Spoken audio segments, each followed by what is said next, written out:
प्रणाम। जय जगन्नाथ। मो मातृभाषा चैनल को आपण मानक हार्दिक भाव स्वागत।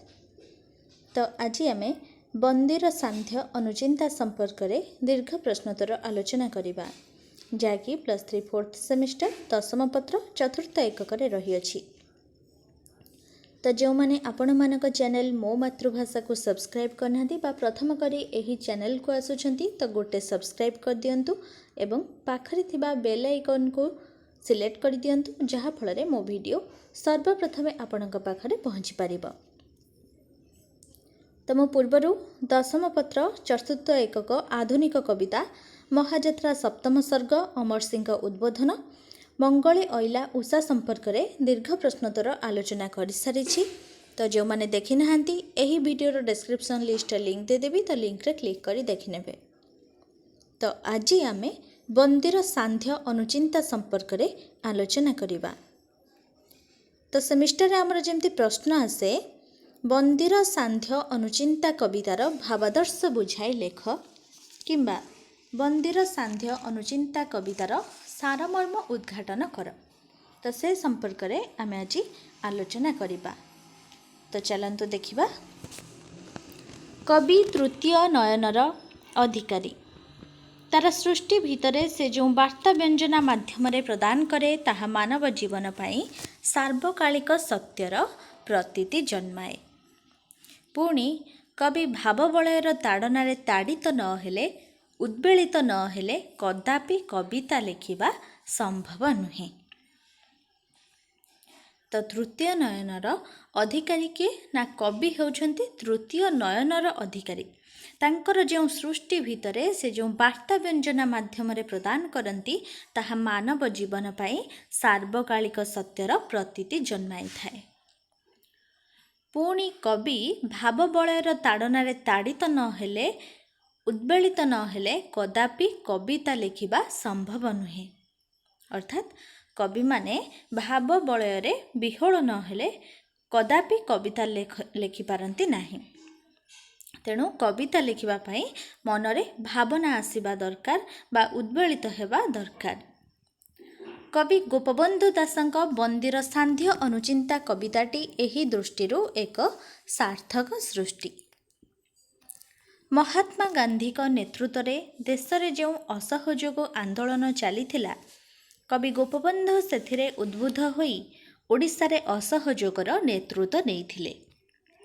फलरे इंग्रेज सरकारंक दृष्टि रे पड़ी बंदी होइथिले।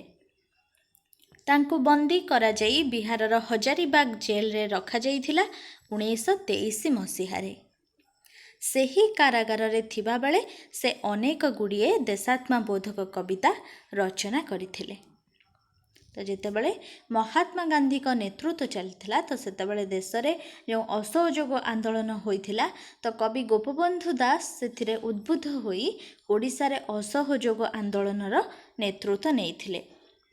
फलरे इंग्रेज सरकारंक दृष्टि रे पड़ी बंदी होइथिले। तांको बंदी करा जाई बिहारर हजारीबाग जेल रे 1923 मसीहारे रखा जाइथिला। सेही कारागार रे अवस्थान कला बेले से अनेक गुड़िए देशात्मबोधक कविता रचना करथिले जाकि कारा कविता नामक संकलन रे संकलित।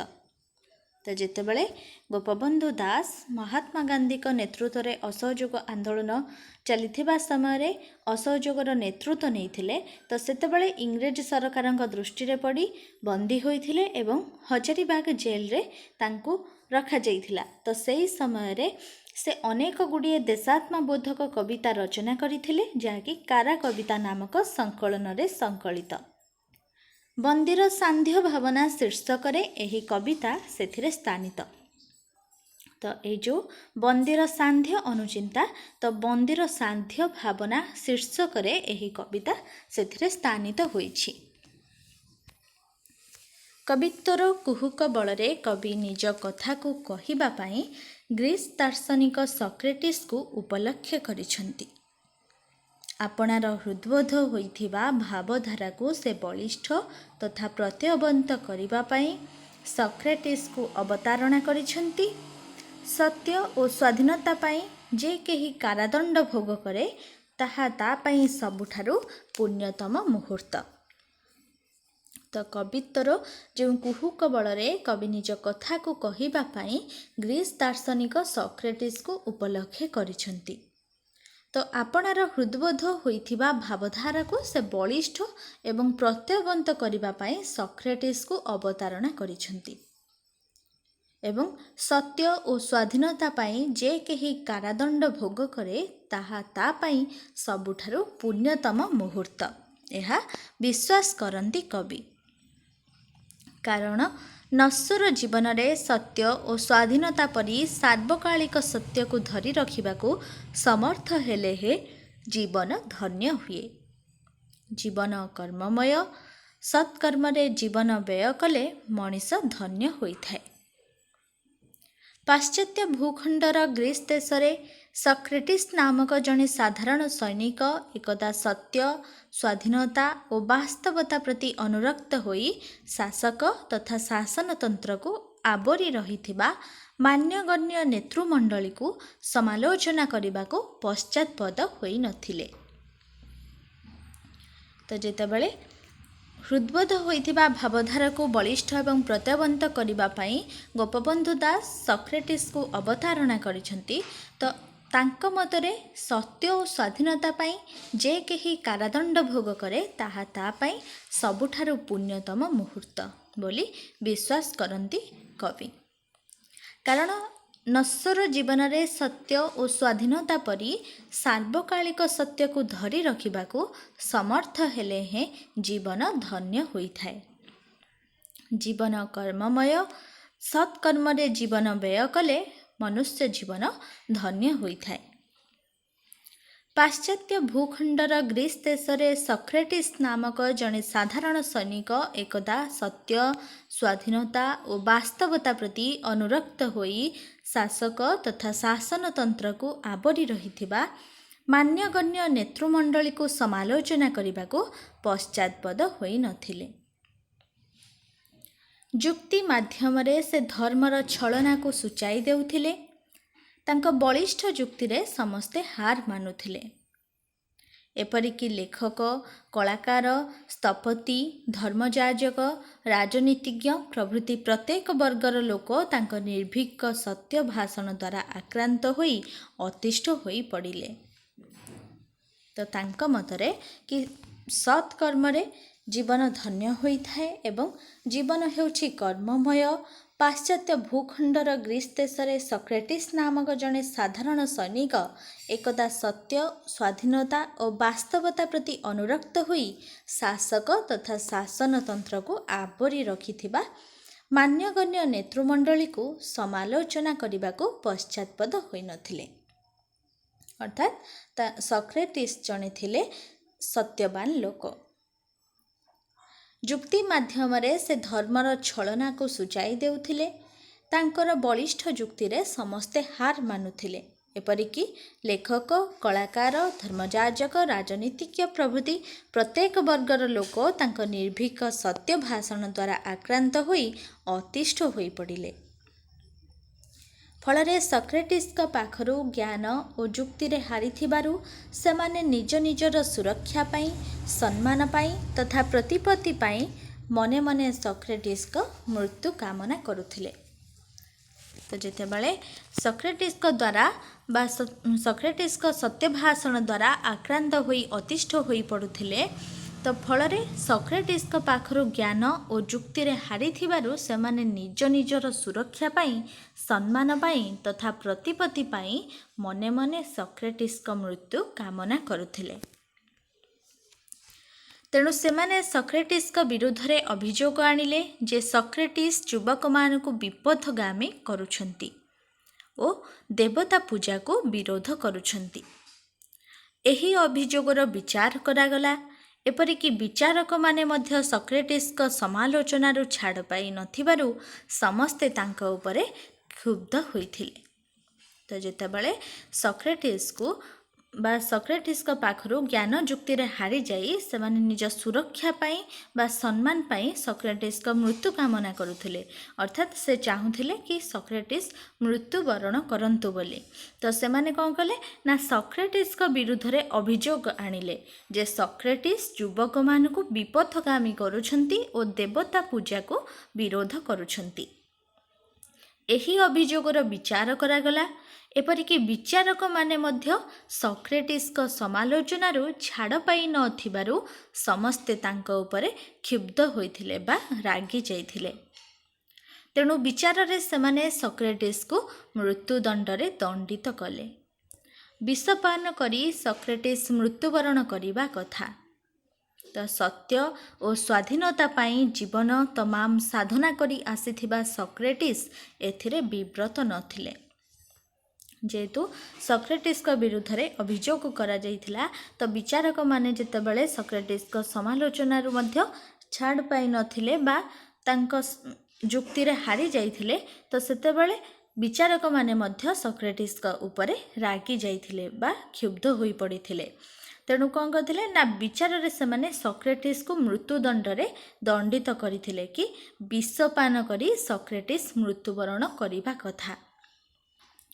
सत्य और स्वाधीनता पाई जीवन तमाम साधना करिथिबा सक्रेटिस डरी नथिले बा विव्रत होई नथिले। से मरिबा को डरू नथिले। वीर मरिबा को डरे ना, मात्र भीरु बा का पुरुष प्रतिदिन मरी मरी बंचु थाए। तो सक्रेटिस मतरे से सबुबले जुक्ति एवं साहस सहित सत्य को सामना करुथिले।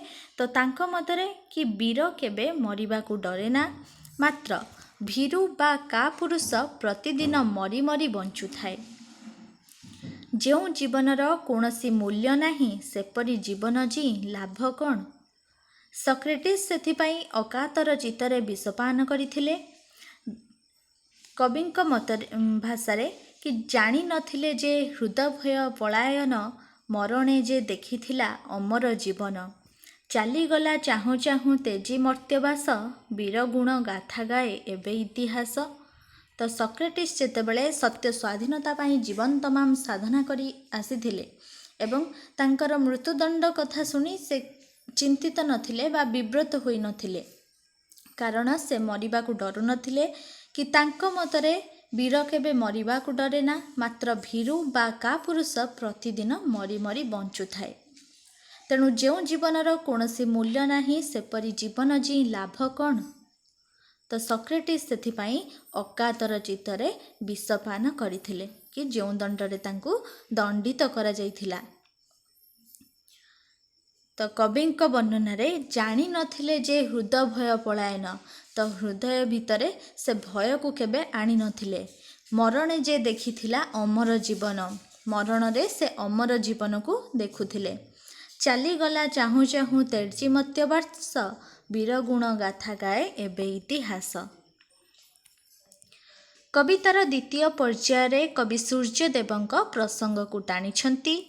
सूर्यंकर अविरत यात्रा पृथ्वीर सकल कोणर दृश्य संघटनर कारण। सूर्य ही सबु घटना बा दुर्घटना को सामना करिथांती। तेणु काले काले सत्य और स्वाधीनता प्रति शासन विपात को से सामना करी आसीछंती। तो कवितार द्वितीय पर्याय कवि सूर्यदेवंक प्रसंग को टाणिछंती। सूर्यंकर जो अविरत यात्रा पृथ्वीर सकल कोणर दृश्य संघटनर कारण होइथांते बा सूर्य ही सबु घटना बा दुर्घटना को सामना करिथांती। तेणु काले काले सत्य और स्वाधीनता प्रति शासन विपात को सामना करी आसीछंती। शांति तथा सुशासन नाम रे शासकर क्रूर अत्याचार मध्य देखिछंती। मनीष पल को तिल तिल करी हत्या करा जाइछि। सत्य स्वाधीनता पाई जे स्वर उत्तोलन करिछि ताकु कारागार रे निक्षिप्त करा जाई नाना निर्यातना दिया जाइछि। तो जेतेबेले काले काले सत्य एवं स्वाधीनता प्रति शासन विपात को से सामना करिछंती एवं शांति तथा सुशासन नाम रे शासकर क्रूर अत्याचार मध्य देखिछंती। मनीषपण को तिल तिल करी हत्या करा जाइछि। ସତ୍ୟ ସ୍ୱାଧୀନତା ପାଇଁ ଯିଏ ସ୍ୱର ଉତ୍ତୋଳନ କରିଛି ତାକୁ କାରାଗାରରେ ନିକ୍ଷିପ୍ତ କରାଯାଇ ନାନା ନିର୍ଯାତନା ଦିଆଯାଇଛି। କେତେବେଳେ ସାଧୁଙ୍କୁ ନିର୍ବିଚାରରେ ହତ୍ୟା କରାଯାଇଛି, କେତେ ଦେବୋପମ ଚରିତ୍ରକୁ ଅମାନୁଷ ଦଣ୍ଡ ଦିଆଯାଇଛି। ମଣିଷ ସଭ୍ୟତାର ମୁଖରେ ଏହା ଘୋରରେ କଳଙ୍କ କାଳିମା ଭଳି। ତ ସୂର୍ଯ୍ୟ ହିଁ ସବୁ ଘଟଣା ବା ଦୁର୍ଘଟଣାକୁ ସାମ୍ନା କରିଛନ୍ତି ବା ଦେଖିଛନ୍ତି। ତ କେତେ କେତେ ମଣିଷପଣକୁ ତିଳ ତିଳ କରି ହତ୍ୟା କରାଯାଇଛି ଏବଂ କେତେ କେତେ ସାଧୁଙ୍କୁ ନିର୍ବିଚାରରେ ହତ୍ୟା କରାଯାଇଛି, କେତେ ଦେବୋପମ ଚରିତ୍ରକୁ ଅମାନୁଷ ଦଣ୍ଡ ଦିଆଯାଇଛି। ତ ମଣିଷ ସଭ୍ୟତାର ମୁଖରେ ଏହା ଘୋରତର କଳଙ୍କ କାଳିମା ଭଳି। ସୂର୍ଯ୍ୟଦେବଙ୍କୁ ଏପରି ପ୍ରଶ୍ନ କରିବା ଛଳରେ କବି ସତ୍ୟ, ନ୍ୟାୟ, ଧର୍ମ ଓ ସ୍ୱାଧୀନତାର ବିଜୟ କଥା ହିଁ କହିଛନ୍ତି। ଜଗତରେ ସବୁ ଯୁଗରେ ସବୁ କ୍ଷେତ୍ରରେ ସତ୍ୟର ବାନା ହିଁ ଉଡ଼ିଛି ବିଜୟ ଦର୍ପରେ। ତ କବିଙ୍କ ଭାଷାରେ ଉଡ଼ିଅଛି ଅବଶେଷ ସତ୍ୟର ନିଶାଣ, ବାଜିଅଛି ସ୍ୱାଧୀନତା ବିଜୟ ବିଶାଣ। ହୋଇଅଛି ରାଜଶକ୍ତି ଲୀନ କାଳ ଗ୍ରାସେ, ପାଉଅଛି ଅପଯଶ ଭାବି ଇତିହାସେ। ତ ଯେତେବେଳେ ମଣିଷ ସଭ୍ୟତାର ମୁଖରେ ଘୋର କଳଙ୍କ କାଳିମା ଭଳି ଏବଂ ସୂର୍ଯ୍ୟଦେବଙ୍କୁ ଏପରି ପ୍ରଶ୍ନ କରିବା ଛଳରେ କବି ସତ୍ୟ, ନ୍ୟାୟ, ଧର୍ମ ଓ ସ୍ୱାଧୀନତାର ବିଜୟ କଥା ହିଁ ସୂଚାଇଛନ୍ତି ଏବଂ ଜଗତରେ ସବୁ ଯୁଗରେ ସବୁ କ୍ଷେତ୍ରରେ ସତ୍ୟର ବାନା ହିଁ ଉଡ଼ିଛି ବିଜୟ ଦର୍ପରେ। ତ କବି ବର୍ଣ୍ଣନା କରି ଲେଖିଛନ୍ତି କି ଉଡ଼ିଅଛି ଅବଶେଷ ସତ୍ୟର ନିଶାଣ, ବାଜିଅଛି ସ୍ୱାଧୀନତା ବିଜୟ ବିଶାଣ। ହୋଇଅଛି ରାଜଶକ୍ତି ଲୀନ କାଳ ଗ୍ରାସେ, ପାଉଅଛି ଅପଯଶ ଭାବି ଇତିହାସେ। ଇତିହାସ ସବୁ କଥା ମନେ ରଖେ ଓ ପାତ୍ରୋଚିତ ସ୍ଥାନ ପ୍ରଦାନ କରେ। ଆମେ ସେହି ଇତିହାସରୁ ହିଁ ସବୁ କଥା ଜାଣିଥାଉ ବା ଶିଖିଥାଉ। ଇତିହାସ ମଣିଷ ସଭ୍ୟତାର ଗୁରୁ। ସ୍ୱେଚ୍ଛାଚାରୀ ଶାସକ ବାରମ୍ବାର ଇତିହାସ ପୃଷ୍ଠାରେ ନିନ୍ଦିତ ହୋଇଛି। ଏ ଯାବତୀୟ କଥା ସୂର୍ଯ୍ୟ ସାକ୍ଷାତ କରିଥିବାରୁ କବି ଅସ୍ତଗାମୀ ସୂର୍ଯ୍ୟଙ୍କୁ ପ୍ରଣାମ କରି କାରାବକ୍ଷ କବି ଜନତାରେ ବାସନ୍ତୀ ପବନର ସ୍ମୃତିରେ ବିଭୋର ହେବା ପାଇଁ ଇଚ୍ଛା ପ୍ରକାଶ କରିଛନ୍ତି। ତ ଇତିହାସ ଯେତେବେଳେ ସବୁ କଥା ମନେ ରଖେ ବା ପାତ୍ରୋଚିତ ସ୍ଥାନ ପ୍ରଦାନ କରେ, ଆମେ ସେଇ ଇତିହାସରୁ ହିଁ ସବୁ କଥା ଜାଣିଥାଉ ଏବଂ ଇତିହାସ ମଣିଷ ସଭ୍ୟତାର ଗୁରୁ। ତ ସ୍ୱେଚ୍ଛାଚାରୀ ଶାସକ ବାରମ୍ବାର ଇତିହାସ ପୃଷ୍ଠାରେ ନିନ୍ଦିତ ହୋଇଛି ଏବଂ ଏ ଯାବତୀୟ କଥା ସୂର୍ଯ୍ୟ ସାକ୍ଷାତ କରିଥିବାରୁ କବି ଅସ୍ତଗାମୀ ସୂର୍ଯ୍ୟଙ୍କୁ ପ୍ରଣାମ କରି କାରାବକ୍ଷ କବି ଜନତାରେ ବାସନ୍ତୀ ପବନର ସ୍ମୃତିରେ ବିଭୋର ହେବା ପାଇଁ ଇଚ୍ଛା ପ୍ରକାଶ କରିଛନ୍ତି। କିଏ ନା ଗୋପବନ୍ଧୁ ଦାସ। ସୁତରାଂ ଏହି କବିତାରେ କବି ଅସହଯୋଗ ଆନ୍ଦୋଳନ ମାଧ୍ୟମରେ ଯେଉଁ ସ୍ୱାଧୀନତା ପାଇଁ ଲଢ଼େଇ କରି ଇଂରେଜ ସରକାର ଦ୍ୱାରା ବନ୍ଦୀ ହୋଇ କାରାରୁଦ୍ଧ ହୋଇଛନ୍ତି, ତାହା ତାଙ୍କ ପାଇଁ ମହାନ ପୁଣ୍ୟବେଳ ବୋଲି ବିବେଚନା କରିଛନ୍ତି। ସକ୍ରେଟିସ୍କୁ ସ୍ମରଣ କରି ସେ ମାନସିକ ପ୍ରେରଣା ଲାଭ କରିଛନ୍ତି। ତ ଯେତେବେଳେ ଅସହଯୋଗ ଆନ୍ଦୋଳନରେ ନେତୃତ୍ୱ ନେଇକି ଇଂରେଜମାନଙ୍କ ଦ୍ୱାରା ବନ୍ଦୀ ହୋଇଥିଲେ ଏବଂ ବନ୍ଦୀ ଜୀବନ କାଟିଥିଲେ, ତ ସେତେବେଳେ ଯେଉଁ ସ୍ୱାଧୀନତା ପାଇଁ ଲଢ଼େଇ କରି ବନ୍ଦୀ ହୋଇ କାରାରୁଦ୍ଧ ହୋଇଥିଲେ, ତ ତାହା ତାଙ୍କ ପାଇଁ ମହାନ ପୁଣ୍ୟବେଳ ବୋଲି କବି ବିବେଚନା କରିଛନ୍ତି ଏବଂ ସକ୍ରେଟିସ୍କୁ ସ୍ମରଣ କରି ସେ ମାନସିକ ପ୍ରେରଣା ଲାଭ କରିଛନ୍ତି। ତ ଏହା ଥିଲା ଆଜିର ଗୋପବନ୍ଧୁ ଦାସଙ୍କ ବା ବନ୍ଦୀର ସାନ୍ଧ୍ୟ ଅନୁଚିନ୍ତା ସମ୍ପର୍କରେ ଦୀର୍ଘ ପ୍ରଶ୍ନୋତ୍ତର ଆଲୋଚନା। ଆଶା କରୁଛି ଏହା ଆପଣଙ୍କ ପାଇଁ ବହୁତ ଉପାଦେୟ ହେବ। ତ ଭିଡ଼ିଓ ଭଲ ଲାଗିଥିଲେ ଲାଇକ୍ କରିବାକୁ ଆଦୌ ଭୁଲିବେନି ଏବଂ ସାଙ୍ଗମାନଙ୍କୁ ସେୟାର କରିଦେବେ, ଯାହାଫଳରେ ସେମାନେ ମଧ୍ୟ ଉପକୃତ ହୋଇପାରିବେ। ତ ରହୁଛି, ସମସ୍ତେ ଭଲରେ ରୁହନ୍ତୁ, ଖୁସିରେ ରୁହନ୍ତୁ। ଧନ୍ୟବାଦ।